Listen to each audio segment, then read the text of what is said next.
नमस्कार और इस गहन चर्चा में आपका स्वागत है। महान रणनीतिकार चाणक्य ने कहा था, सतर्कता और तैयारी ही राज्य की सुरक्षा का आधार है। इसी बात को ध्यान में रखते हुए आज हम अंतर्राष्ट्रीय संबंधों और सुरक्षा से जुड़े एक बेहद अहम समसामयिक मुद्दे पर बात करेंगे। ये विषय यूपीएससी की तैयारी करने वालों के लिए तो खास तौर पर ज़रूरी है ही, लेकिन जो लोग दुनिया में क्या चल रहा है इसमें रुचि रखते हैं उनके लिए भी काफ़ी महत्वपूर्ण है। हम बात कर रहे हैं ताइवान जलडमरू मध्य में चीन की बढ़ती सैन्य गतिविधियों के बारे में, जो हाल में काफ़ी चर्चा में रही हैं। हमारे पास कुछ रिपोर्ट्स हैं, कुछ विश्लेषण हैं जो दो खास घटनाओं पर फोकस करते हैं। एक तो ब्रिटिश युद्धपोत पर नकली हमला और दूसरा चीन में ताइवानी सरकारी इमारतों के मॉकअप्स का मिलना। तो आज हमारी कोशिश रहेगी कि इन स्रोतों के आधार पर इन घटनाओं को समझें, उनका संदर्भ देखें और उनके क्या मायने हो सकते हैं, इस पर एक निष्पक्ष नज़र डालें। तो चलिए शुरू करते हैं। सबसे पहले थोड़ा संदर्भ समझ लेते हैं। ये ताइवान जलडमरू मध्य का मामला इतना अहम क्यों है? बिल्कुल। देखिए, ताइवान जलडमरू मध्य ये हमेशा से ही एक बहुत ही सेंसिटिव भू-राजनीतिक हॉटस्पॉट रहा है। ये करीब 110 मील चौड़ा पानी का रास्ता है जो मेनलैंड चीन और ताइवान को अलग करता है। और जैसा हम जानते हैं, चीन ताइवान को अपना ही एक हिस्सा मानता है, एक अलग हुआ प्रांत। और इसीलिए वो इस इलाके से किसी भी विदेशी फौजी जहाज के गुजरने का कड़ा विरोध करता है। तो ये जो हाल की घटनाएं हैं, ये इसी पुराने तनाव के पृष्ठभूमि में हो रही हैं। लेकिन हाँ, ये चीन की बढ़ती सैन्य ताकत और उसके इरादों का एक नया संकेत भी दे रही हैं, ऐसा लगता है। आपने चीन की बढ़ती सैन्य मुखरता का जिक्र किया, तो इसी से जुड़ी वो घटना जिस पर काफ़ी बात हुई, ब्रिटिश जहाज HMS रिचमंड पर नकली हमला। क्या हुआ था असल में उस दिन? हाँ, वो घटना 12 सितंबर की है। ब्रिटिश रॉयल नेवी का युद्धपोत था HMS रिचमंड। वो एक अमेरिकी डिस्ट्रॉयर USS हिगिंस के साथ ताइवान जलडमरू मध्य से गुजर रहा था। ये दोनों जहाज यूके का जो एयरक्राफ्ट कैरियर है HMS प्रिंस ऑफ वेल्स, उसके स्ट्राइक ग्रुप का हिस्सा थे जो उस इलाके में तैनात था। तो जब ये गुजर रहे थे, तभी पीपल्स लिबरेशन आर्मी यानी PLA, चीन की सेना के लड़ाकू विमानों ने HMS रिचमंड पर एक नकली हमले का अभ्यास किया। नकली हमला मतलब क्या कोई हथियार इस्तेमाल किया गया? नहीं, देखिए, कोई असल हथियार तो नहीं दागा गया। मतलब चीन के ईस्टर्न थिएटर कमांड ने पहले तो सिर्फ ये कहा कि ये रास्ता अपनाना उत्तेजक है और उन्होंने निगरानी के लिए अपनी नौसेना और हवाई जहाज भेजे थे। लेकिन बाद में जो रिपोर्ट्स आईं, उनसे पता चला कि मामला सिर्फ निगरानी का नहीं था। चीनी लड़ाकू जेट्स को बाकायदा कंस्ट्रक्टिव किल्स करने का आदेश दिया गया था HMS रिचमंड के खिलाफ। कंस्ट्रक्टिव किल्स, ये क्या होता है? इसका सीधा मतलब है कि उन्होंने न सिर्फ जहाज को ट्रैक किया, बल्कि उस पर मिसाइल लॉन्च करने की पूरी प्रक्रिया का अभ्यास किया। बस असल में मिसाइल दागी नहीं। अच्छा, ये सुनने में तो काफी गंभीर लगता है। क्या इस अभ्यास के तरीके के बारे में कुछ और जानकारी है? मतलब कैसे किया गया ये सब? हाँ, रिपोर्ट्स के मुताबिक चीनी जेट्स ने कई बार अटैक रन किए। वो पहले तेजी से ऊंचाई पर गए, फिर थोड़ा पीछे हटे और फिर करीब 50 डिग्री के कोण पर मुड़ गए। ये जो पूरा मैन्यूअर है, ये हवा से सतह पर मार करने वाली मिसाइल दागने के रास्ते का, मतलब लॉन्च पाथ का अनुकरण है। तो ये महज इत्तेफाक नहीं लगता। और ये क्यों महत्वपूर्ण है कि किस तरह की मिसाइलों का अनुकरण किया जा रहा था? ये बहुत महत्वपूर्ण है। हमें ये याद रखना होगा कि चीन के पास हवा से दागी जाने वाली बहुत खतरनाक एंटीशिप मिसाइलें हैं। इनमें YJ-21 हाइपरसोनिक मिसाइल भी शामिल है। हाइपरसोनिक मतलब आवाज की रफ्तार से कई गुना तेज। इसे अक्सर कैरियर किलर कहा जाता है। इसके अलावा हाल ही में YJ-15 और YJ-17 मिसाइलों की भी बात सामने आई है। तो जब चीन इन क्षमताओं के साथ ऐसा नकली हमला करता है, तो ये एक तरह से सीधा संदेश देने की कोशिश है। तो ब्रिटिश पक्ष ने इसे कैसे देखा? क्या उन्होंने इसे बस एक रूटीन अभ्यास माना? नहीं, ब्रिटिश कर्मियों और मीडिया ने इसे सिर्फ एक सामान्य अभ्यास की तरह नहीं देखा। उन्होंने इसे यूके के कैरियर स्ट्राइक ग्रुप की उस पूरी तैनाती के संदर्भ में देखा जो ताइवान जलडमरू मध्य और दक्षिण चीन सागर दोनों जगह से गुजरा था।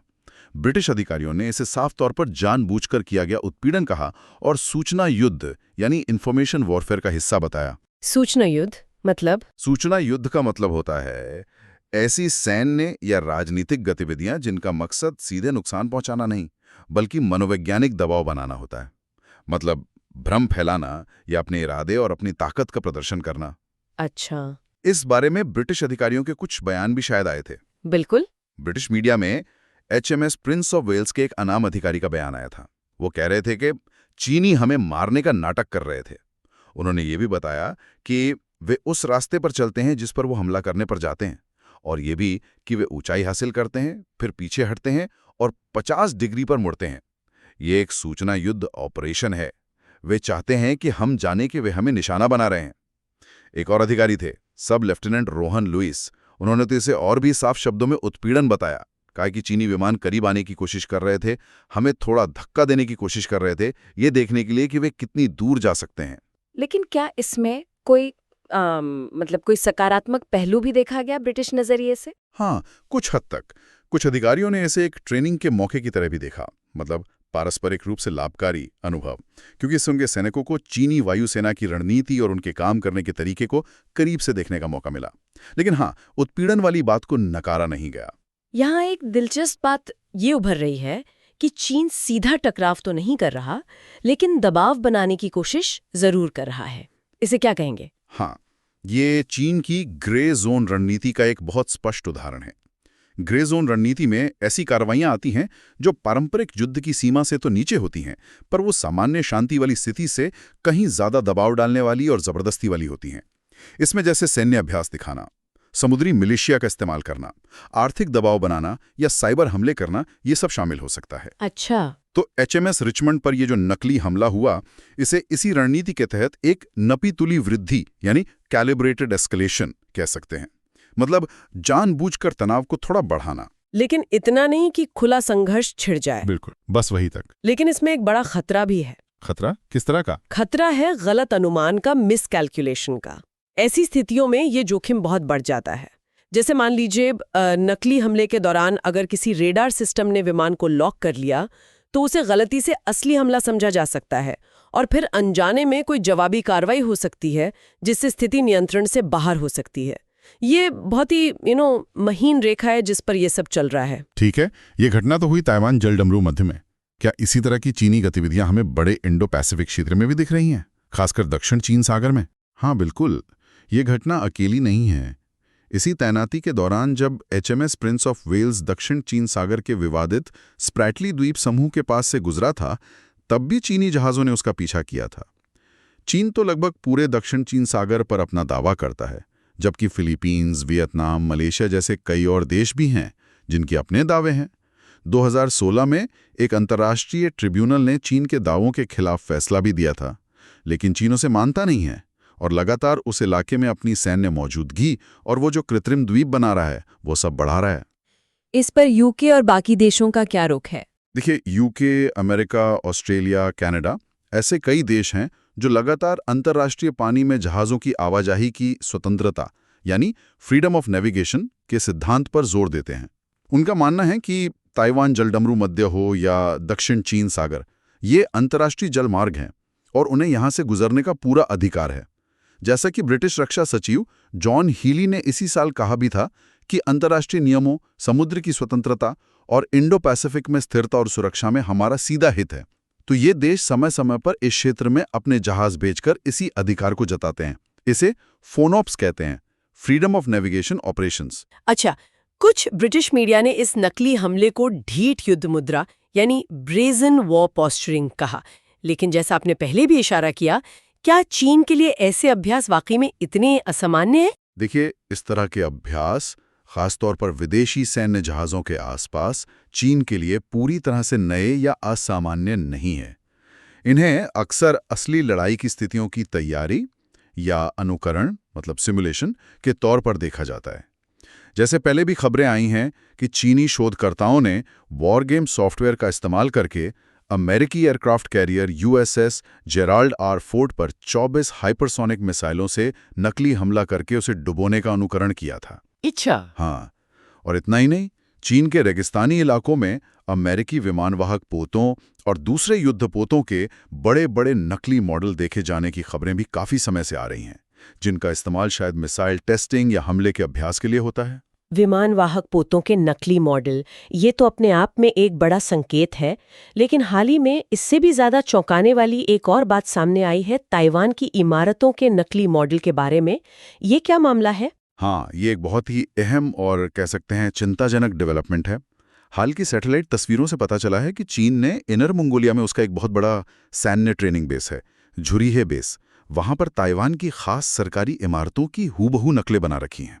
इसे इस बात का बहुत पुख्ता संकेत माना जा रहा है कि चीन ताइवान पर अगर कभी हमला करता है तो उसकी बहुत विस्तृत और योजनाबद्ध तैयारी कर रहा है। ताइवान की सरकारी इमारतों के हूबहू मॉडल, ये तो सच में किसी हमले की योजना जैसा लगता है। कौन-कौन सी इमारतों के मॉडल बनाए गए हैं? एक जापानी थिंक टैंक है, Japan institute for national fundamentals.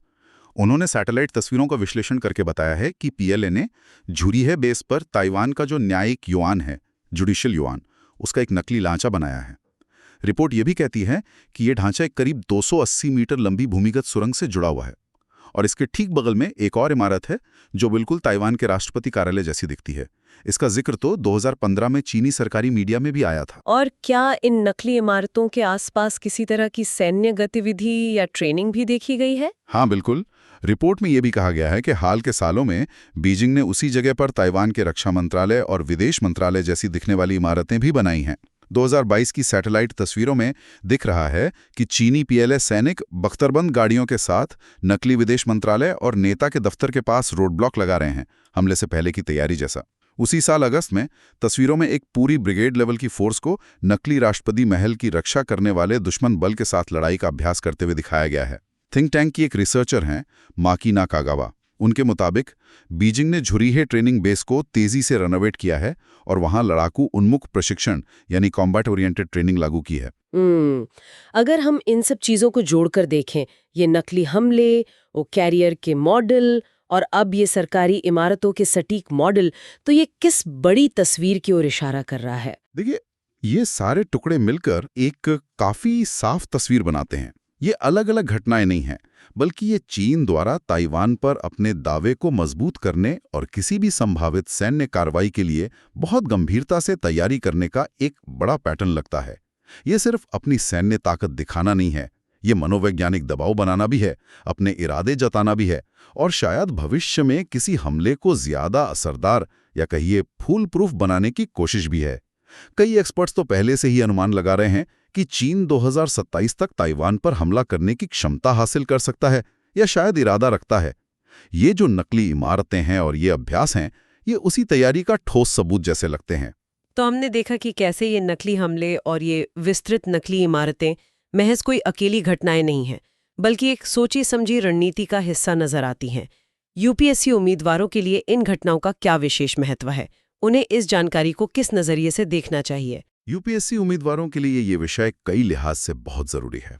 पहला, ये ग्रे जोन रणनीति को समझने का एक जीता जागता उदाहरण है कि कैसे देश बिना सीधे युद्ध के भी दबाव और प्रभाव का इस्तेमाल करते हैं। ये अंतर्राष्ट्रीय संबंध यानी आईआर के पेपर के लिए एक बहुत महत्वपूर्ण कॉन्सेप्ट है। दूसरा, ये समुद्री सुरक्षा मैरीटाइम सिक्योरिटी के मुद्दे को उजागर करता है, खासकर ताइवान जलडमरू मध्य और दक्षिण चीन सागर जैसे अहम समुद्री रास्ते जिन्हें चोक पॉइंट्स कहते हैं। वहां आवाजाही की स्वतंत्रता का क्या महत्व है? ये सुरक्षा और भूगोल दोनों से जुड़ता है। हाँ, ये तो है। तीसरा, ये पूरे इंडो पैसिफिक की भू राजनीति को समझने की एक चाबी है। चीन का उदय, उसका सैन्य आधुनिकीकरण, अमेरिका और उसके सहयोगियों की प्रतिक्रिया और इस क्षेत्र में शक्ति संतुलन कैसे बदल रहा है। और चौथा, ये घटनाएं चीन के रणनीतिक संकेतों मतलब स्ट्रेटेजिक सिग्नलिंग को समझने में मदद करती हैं कि वो क्या संदेश देने की कोशिश कर रहा है। यानी प्रीलिम्स और मेंस दोनों के लिए इसमें काफी कुछ है। बिल्कुल। प्रीलिम्स के लिए तो खास तथ्य जरूरी हो सकते हैं, जैसे घटना कहाँ हुई, ताइवान जलडमरू मध्य, झुरीहे बेस, कौन से जहाज शामिल थे, HMS रिचमंड, USS हिगिंस, कौन सी मिसाइलों का जिक्र हुआ, YJ-21, या किन इमारतों के मॉडल बने। लेकिन मेंस के लिए विश्लेषण ज्यादा महत्वपूर्ण है, जैसे ग्रे जोन रणनीति क्या है और कैसे काम करती है, नौसंचालन की स्वतंत्रता पर विवाद क्या है, इंडो पैसिफिक में तनाव क्यों बढ़ रहा है और उसके क्या परिणाम हो सकते हैं, चीन की सैन्य रणनीति के क्या मायने हैं, और इन सब का भारत की विदेश नीति और सुरक्षा पर क्या असर पड़ेगा। ये तो साफ है कि सिर्फ घटनाओं को जान लेना काफी नहीं है, उनके पीछे की रणनीति और जो पूरा भू राजनीतिक संदर्भ है उसे समझना कहीं ज्यादा जरूरी है। एकदम सही कहा। और ये भी जरूरी है कि इन घटनाओं की एक संतुलित और सूक्ष्म मतलब न्यूआंस्ड समझ विकसित की जाए। इन्हें सिर्फ चीन की आक्रामकता या पश्चिमी देशों के उकसावे के सरल नजरिए से देखना काफी नहीं होगा। हमें अलग अलग नजरियों को समझना होगा, चीन के अपने सुरक्षा तर्क क्या हैं, भले ही हम उनसे सहमत ना हो, और क्षेत्रीय स्थिरता पर इन कार्यवाहियों के क्या असर हो सकते हैं, इसका अंदाजा लगाना होगा। भारत के लिए, जो खुद इंडो पैसिफिक क्षेत्र का एक अहम देश है और जिसके चीन के साथ अपने जटिल रिश्ते हैं, इस तरह के घटनाक्रमों पर बहुत बारीकी से नजर रखना और उनके रणनीतिक मतलब का विश्लेषण करना बहुत जरूरी है। इससे ये सवाल भी उठता है कि इस क्षेत्र के बाकी देश इन बढ़ती गतिविधियों और तनावों पर कैसे प्रतिक्रिया देंगे और शक्ति संतुलन बनाए रखने के लिए क्या कदम उठाएंगे। तो संक्षेप में कहें तो हमारे सामने जो स्रोत है वो साफ तौर पर दिखा रहे हैं कि चीन ताइवान जलडमरू मध्य और बड़े इंडो पैसिफिक क्षेत्र में अपनी सैन्य क्षमताओं और इरादों का लगातार प्रदर्शन कर रहा है। नकली हमलों से लेकर प्रमुख सरकारी इमारतों के विस्तृत मॉकअप बनाने तक ये सारी कार्रवाइयां एक बड़ी सोची समझी रणनीति का हिस्सा लगती हैं, जिसका मकसद शायद दबाव बनाना, भविष्य के लिए तैयारी करना है और शायद जो मौजूदा स्थिति है उसे बदलने की जमीन तैयार करना है। बिल्कुल। और अंत में सभी सुनने वालों के लिए, खासकर हमारे यूपीएससी उम्मीदवारों के लिए, एक विचार छोड़ जाते हैं जिस पर सोचा जा सकता है। सीधे सैन्य टकराव के जोखिम से अलग हटकर देखें तो ये जो लगातार अभ्यास चल रहे हैं, ये ग्रे जोन कार्रवाइयां हो रही हैं और ये जो विस्तृत तैयारियां चल रही हैं, ये आने वाले सालों में इंडो पैसिफिक क्षेत्र में देशों के बीच राजनयिक समीकरणों को, आर्थिक रिश्तों को और जो पूरा शक्ति संतुलन है उसे किस तरह से नया आकार दे सकती हैं।